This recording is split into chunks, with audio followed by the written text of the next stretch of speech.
অসম গণ পৰিষদ দলৰ সংকল্প যি সমাৱেশ, এই সমাৱেশ ইতিমধ্যে বিভিন্ন আমাৰ সমষ্টিবিলাকত অনুষ্ঠিত কৰি আহিছে।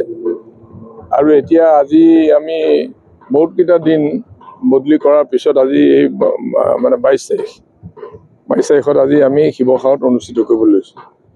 এতিয়া শিৱসাগৰ সমষ্টি নতুনকৈ মানে সীমা নিৰ্ধাৰণ কৰাৰ পিছত এই নতুনকৈ সমষ্টিটো প্ৰথম আমি এনেকুৱা ধৰণৰ আমাৰ সমাৰোহ হ'ব, এখন প্ৰথম সমাৰোহ হ'ব। এতিয়া সেইকাৰণে আমি ইয়াতে ৰাইজক আমি খবৰ দিছোঁ, ৰাইজক মাতিছোঁ আৰু দলৰ কৰ্মীসকলকো আমি কৈছোঁ।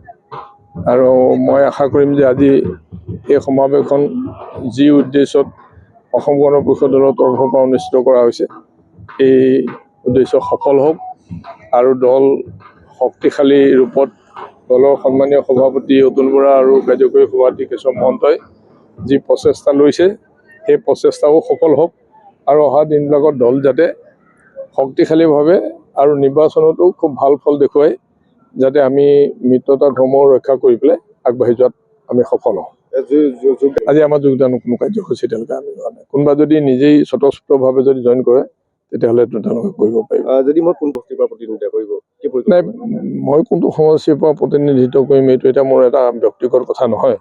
কিন্তু আমাৰ ডিষ্ট্ৰিক্ট কমিটি বা সমষ্টি কমিটি তেওঁলোকে কৈছে যে শিৱসাগৰত আমাক এটা মানে চিট লাগে আৰু মোক দলে যি ধৰণে ডিৰেকশ্যন দি আছে মই তেনেকুৱা ধৰণেই কাম কৰি আছোঁ।